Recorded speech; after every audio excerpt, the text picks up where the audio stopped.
মহাপ্রভু তো দাপর যুগের শ্রীকৃষ্ণ, তিনি তো প্রতিদিন বৃন্দাবনে রাসলীলা করতেন গোপীদের সঙ্গে নিয়ে। কিন্তু প্রতিদিন যে রাসলীলা করতেন সেই প্রতিদিনের মতো সেই রাসমঞ্চে রাসলীলা আরম্ভ হয়েছে। যখন আরম্ভ হয়েছে তখন মহাপ্রভু কি করলেন, গোপীদের সঙ্গে নিয়ে যখন রাসলীলা করেছেন তখন এদিকে মহাপ্রভু প্রাণ গোবিন্দমন মনে মনে ভাবছেন আর বলছেন, গোপীদেরকে বলছেন যে তোমরা সবাই জুতে জুতে দাঁড়াও, মানে তোমরা সবাই একসঙ্গে দাঁড়াও। যদি তোমরা সবাই একসঙ্গে দাঁড়াও তাহলে দেখা যাবে এখানে অন্য কোনো পুরুষ মানে বহিরাগত কেউ প্রবেশ করেছে কিনা। মহাপ্রভুর এই রাসমঞ্চে রাসলীলাতে দ্বিতীয় কোনো পুরুষ প্রবেশ করতেই পারে না। এখানে একমাত্র পুরুষ হচ্ছেন আমার পরমেশ্বর ভগবান শ্রীকৃষ্ণ। দ্বিতীয় কোনো পুরুষ প্রবেশ করলেই রাসলীলা হবে না। তাই দেখেন ভক্তগণ, গোপীদেরকে যে বলছে তোমরা সবাই জুতে জুতে দাঁড়াও তাহলে দেখা যাবে এখানে অন্য কেউ প্রবেশ করেছে কি না। মহাপ্রভুর কথায়, প্রাণ গোবিন্দের কথায় সকল গোপীগণ যখন জুতে জুতে দাঁড়িয়েছে তখন এদিকে মহাদেব আর চিন্তা করলেন, কৈলাসপতি মহাদেব চিন্তা করলেন যে প্রতিদিন তো বৃন্দাবনে রাসলীলা হয়, তো প্রতিদিনের মতো সেই রাসমঞ্চে রাসলীলা হয়, কিন্তু আমার পক্ষে সেই রাসলীলাটুকু দর্শন করার সৌভাগ্যটুকু আমার আজ পর্যন্ত হয়নি। তাই মহাদেব কি করলেন, গোপীর সাজে সজ্জিত হয়ে তিনি রাসমঞ্চে প্রবেশ করলেন। মহাদেব যখন রাসমঞ্চে প্রবেশ করলেন গোপীর সাজে সজ্জিত হয়ে, তখন এদিকে দেখা গেল কি সব গোপীগণ যখন একসঙ্গে দাঁড়িয়েছে, জুতে জুতে দাঁড়িয়েছে, তখন দেখা গেল কি একজন গোপী তিনি একা বসে আছে, তিনি একা একা দাঁড়িয়েছে, ওনার সঙ্গে আর কেউ নেই, অন্য কেউ নেই, তিনি একা একা দাঁড়িয়ে আছেন। সেই গোপীকে দেখতে পেয়ে প্রাণ গোবিন্দ, তিনি তো অন্তর্যামী, তিনি তো অনন্ত কোটি বিশ্ব ব্রহ্মাণ্ডের মালিক, তিনি তো সবকিছুই জানেন। তাই প্রাণ গোবিন্দ সেই গোপীকে দেখতে পেয়ে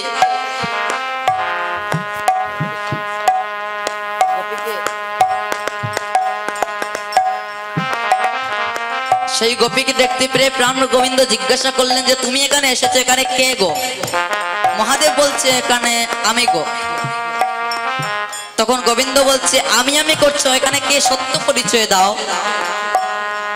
দেখেন ভক্তগণ, মহাদেবের মস্তকে একটা সর্প থাকে না, মহাদেব যে গোপীর সাজে সজ্জিত হয়ে এই যে মস্তকে ঘুমটাটা দিয়েছে, তার মস্তকের সর্পটা এরকম করে দুলছে, মানে উঠছে আর নামছে, এই মতো তার ঘুমটায় ওঠানামা করছে। সর্পের উপরে তো সে ঘুমটা দিয়েছে, তাই সে ঘুমটায় ওঠানামা করছে এইভাবে। গোবিন্দ সেই দৃশ্য দেখতে পেয়ে মহাদেবকে চিনতে পেরে অন্তর্যামী মহাদেবকে কিছুই বলেননি,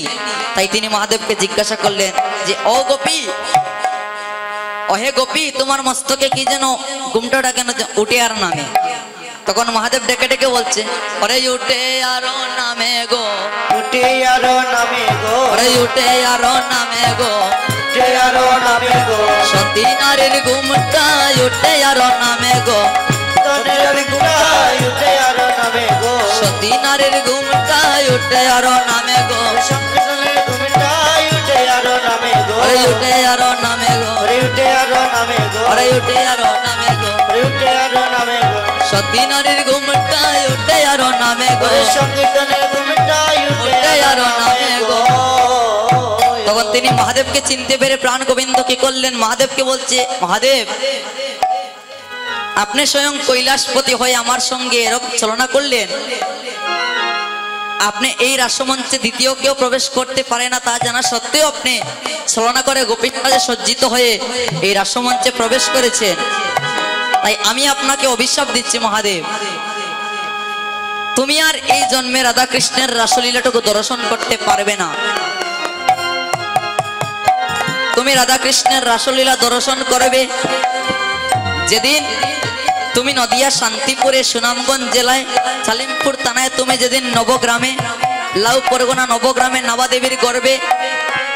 কুবেরাচার্যের পুত্র হয়ে তুমি যেদিন শিশুপুত্র কমলাক্ষ অদ্বৈত নাম নিয়ে জন্মগ্রহণ করবে, আর সেই অদ্বৈতের আহ্বান অদ্বৈত যখন গঙ্গার জল তুলসী পত্র দিয়ে মহাপ্রভুকে আহ্বান করবে, আর সেই অদ্বৈতের আহ্বানে যখন আমার মহাপ্রভু কলিজীবের দ্বারা দ্বারা হরিনাম বিতরণ করবে, আমি সেই দিনে তোমার মনোবাসনা পূর্ণ করবো নি। তাই গোর হরিব। তাই অদ্বৈত মহাদেব আমার কলিযুগে অদ্বৈত হয়ে জন্মগ্রহণ করলেন, অদ্বৈত নাম নিয়ে। এসেই কি দেখলেন, অদ্বৈত রূপে যখন আসলেন, এসেই কলিযুগের দুরবস্থা দেখে মনে মনে ভাবছি এবার আমি কি করব। তাই মহাজন পদ দিলেন। দেখেন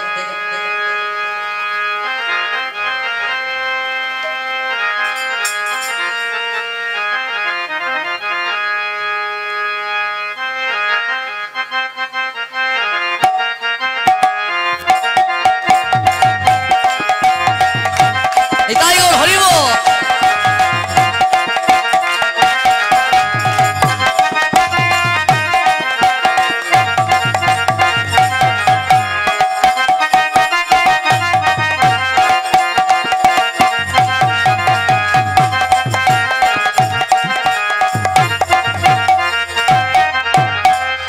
মহাজন পদ দিলেন কি ওরে আসি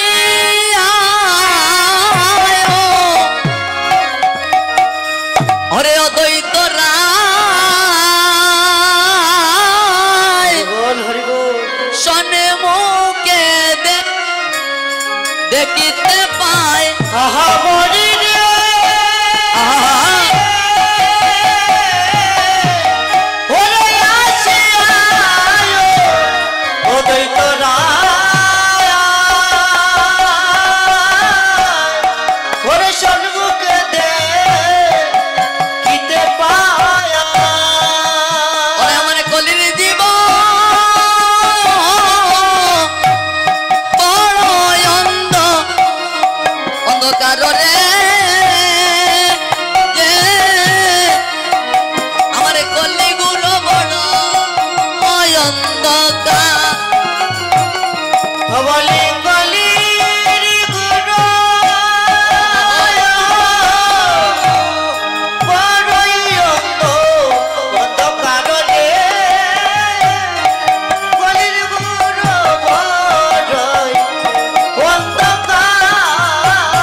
হরে সর্বদেশ হরে নাই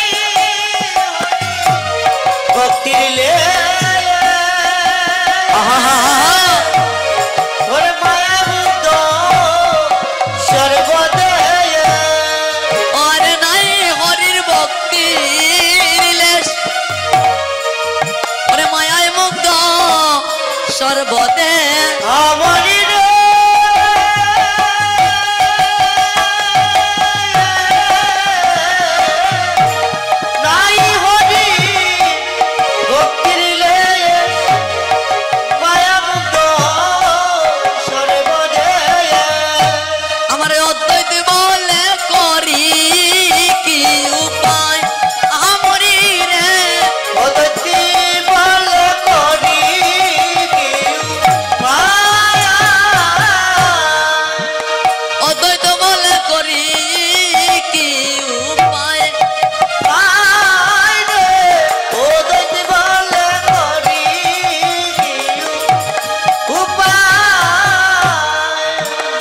প্রভু যখন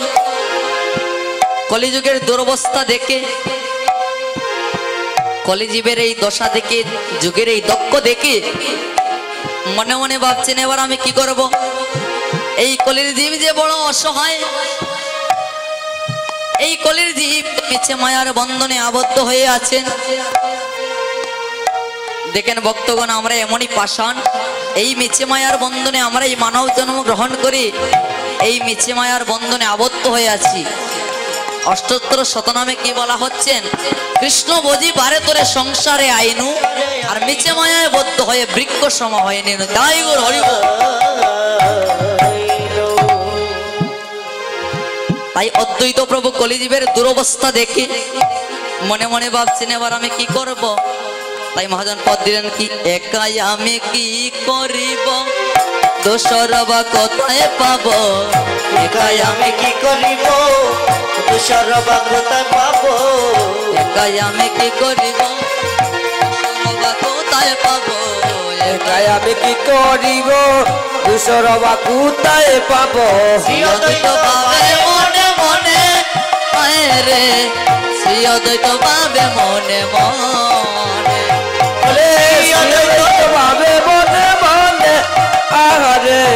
শ্রীঅদ্বৈত ভাবে মনে মনে শ্রীঅদ্বৈত ভাবে মনে মনে আয় রে ভাবে মনে মনে মনে হরে শ্রী অদ্বৈত ভাবে মনে মনে হায় রে শ্রী অদ্বৈত ভাবে মনে মনে হেন কালে আচম্বিত হরিদাস উপনীত আরে হেন কালে আচম্বিত হরিদাস উপনীত হেন কালে আচম্বিত হরিদাস উপনীত হেন কালে আচম্বিত হরিদাস উপনীত তাহা হেরি হৃদয় উল্লাস আইরে তাহারে হৃদয়ে উল্লাস তাহারে হৃদয় উল্লাস হায় রে তাহারে হৃদয় লাল ভালো হইল আইলা তুমি পাপরে পড়েছি আমি ভালো হলো আইলা তুমি পাপরে পড়েছি আমি ভালো হইল আইলা তুমি পাপরে পড়েছি আমি ভালো হলো আইলা তুমি পাপরে পড়েছি আমি প্রভুকে আনিতে করো সূত্র আমরি রে প্রভুকে আনিতে করো সূত্র ওরে প্রভু রে আনিতে করো সূত্র হায় রে প্রভু রে আনিতে করো সূত্র উপায় করো হে উপায় করো হে উপায় করো হে উপায় করো হে পরম প্রভু আনিবারে উপায় করো হে পর প্রভু আনিবারে উপায় করো হে পরম প্রভু আনিবারে উপায় করো হে পর প্রভু আনিবারে কলির জীব উদ্ধার লাগি ওরে পরম প্রভু আনিবারে ওরে পরম প্রভু আনিবারে উপায় করো হে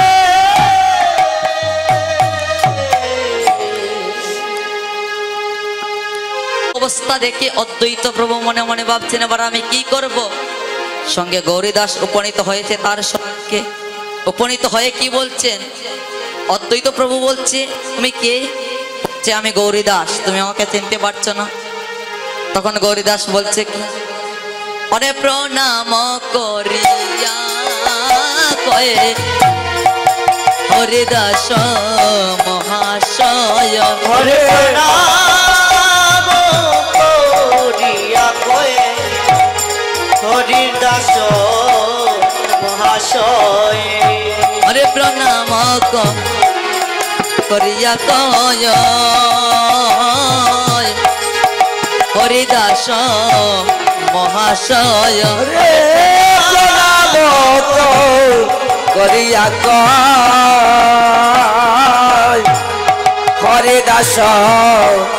মহাশয় হরে তোমার উদ্দেশ্যে আইন আমি গয় তোমার উদ্দেশ্যে আইন আমি হরে তোমার দেশে আইল আমি গো তোমার দেশে আইল আমি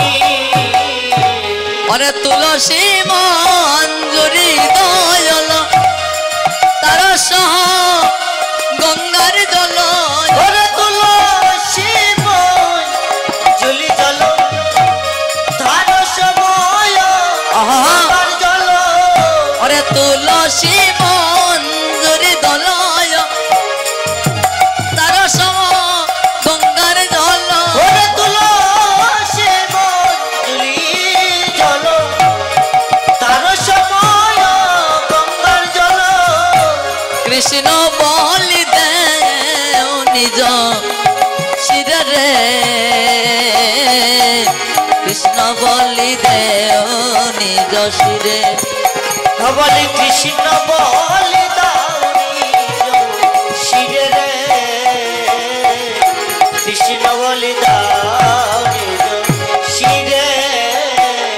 শির যন্ত্রে ধরে আরাধন গৌর হরি নিজ শির যন্ত্র আহা আরাধে শ্রী গৌর হরি হরে নিজ শির যন্ত্রে ধরে আরাধে শ্রী গৌর হরি নিজ শির যন্ত্র ধরি আরাধে শ্রী গৌর হরি বলে অদ্বৈত বলে এসো ব্রজনাথ অদ্বৈত বলে এসো ব্রজনা হরে অদ্বৈত বলে এসো ব্রজনাথ রে অদ্বৈত বলে এসো ব্রজনাথ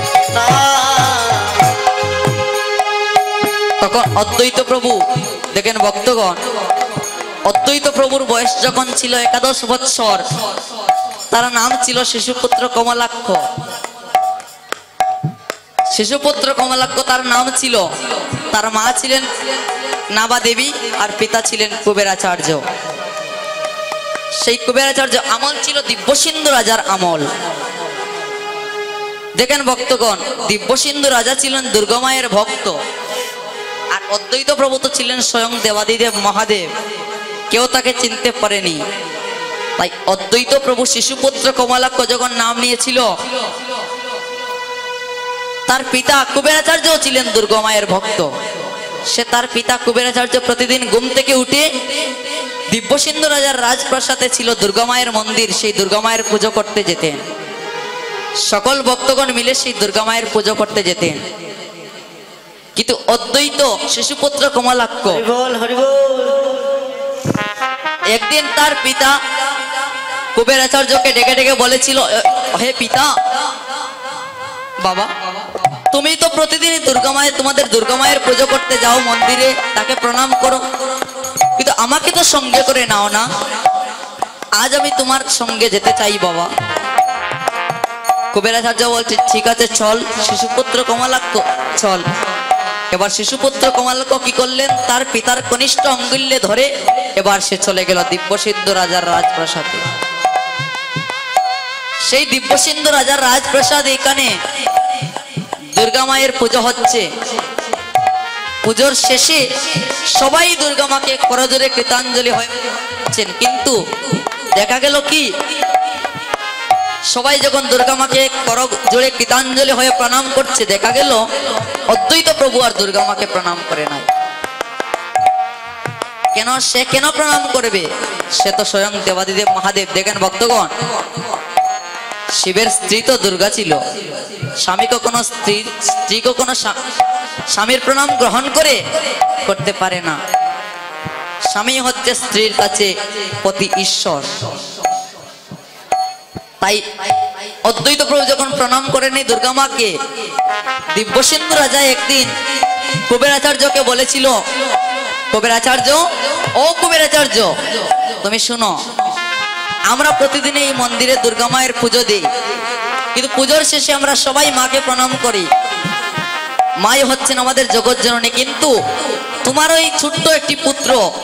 যার নাম শিশুপুত্র কমলাক্ষ সে আমাদের দুর্গা মাকে কেন প্রণাম করে না শুনো কুবেরাচার্য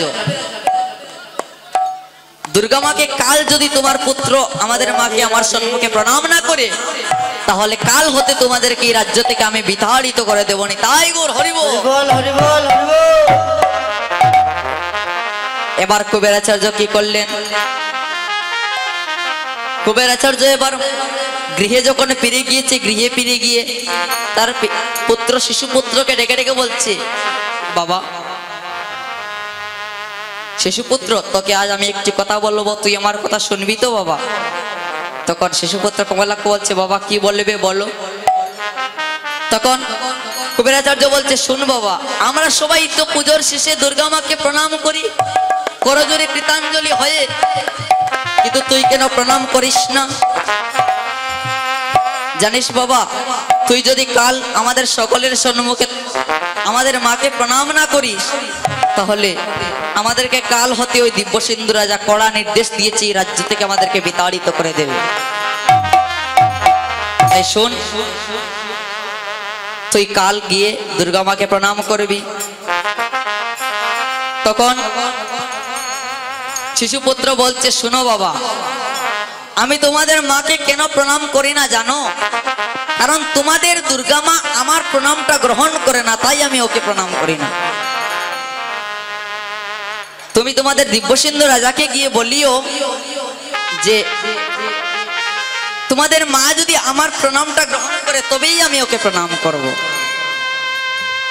তখন দিব্যসিন্ধু রাজাকে গিয়ে বলেছে কুবেরাজার যে শুনো দিব্যসিন্ধু, আমার পুত্র বলে দিয়েছে আমার পুত্র প্রণাম যদি গ্রহণ করে আমাদের দুর্গা মা তবেই আমার পুত্র সেই দুর্গা মাকে প্রণাম করবে। দিব্যসিন্ধু বলছে এমন বোকা কাউকে তো আমি জীবনে দেখিনি, মা সবার প্রণাম গ্রহণ করেছি আর ওই শিশুপুত্র কমলাক্ষের প্রণাম গ্রহণ করবে না, তা কি কখনো হয়? তো ঠিক আছে, দেখাই যাক। এবার কি করলেন, কাল সকালে শিশুপুত্র কমলাক্ষকে সঙ্গে করে নিয়ে কুবেরাচার্য এসেছিলেন দিব্যসিন্ধু রাজার রাজপ্রাসাদে দুর্গামায়ের মন্দিরে। রাধে রাধে। এসে যখন পুজো হচ্ছে, পুজোর শেষে সবাই মাকে প্রণাম করেছে, কিন্তু অদ্বৈত শিশুপুত্র কমলাক্ষ দুর্গা মাকে যখন প্রণাম করতে গিয়েছে, যখন করজোরে কৃতাঞ্জলি হয়ে দুর্গা মার চরণে প্রণাম করতে সমস্ত কাটামটা ভেঙে চুরমার হয়ে কমলাক্ষের চরণে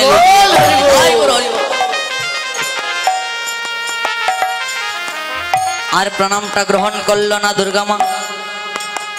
দিব্যসিন্ধু রাজা বলছে ধরে নাও এই ছেলেটিকে, এদেরকে রাজ্য থেকে বিতাড়িত করে দাও। যে আমার মাকে প্রণাম করার কারণে, যার কারণে আমার এই মায়ের মূর্তিটা ভেঙে চুরমার চূর্ণ বিচূর্ণ হয়ে গিয়েছে, তাদেরকে এই রাজ্য আমি কখনোই এই রাজ্যেতে রাখবো না।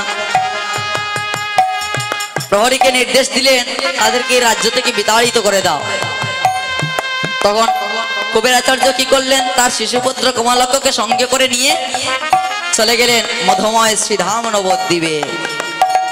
মধুময় শ্রীধাম নবদ্বীপে গিয়ে শিশুপুত্র কমলাক্ষ ঘুমের মধ্যে একটি শ্লোক পেলেন।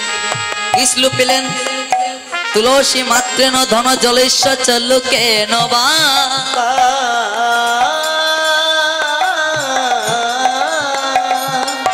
বিক্রিণীতে সমাক্তে মানং ভক্ত ভক্ত বৎসল।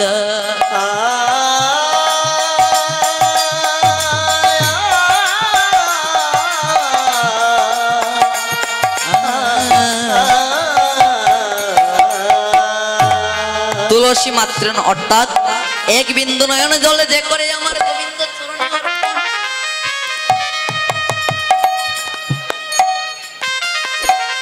তাহারে ঋণ সুদিবার তোরে কৃষ্ণ করে ন চিন্তন।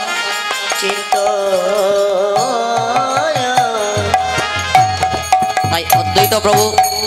ঘুমের মধ্যে সেই শ্লোকটি পেয়ে মনে মনে ভাবছে, হে প্রভু, আমার নামে যদি অদ্বৈত হয় তাহলে আমি তোমাকে এই ধরাধামে আনবই আনবো, এটা আমি কথা দিলাম। আমার নাম যদি অদ্বৈত হয় তাহলে তোমাকে আমার ডাকে সাড়া দিতেই হবে। আর এই ধরাধামে এসে হরিনাম কৃষ্ণ নাম দিয়ে এই পাপাহত কলির জীবকে উদ্ধার করতে হবে। তাই গো হরিবো।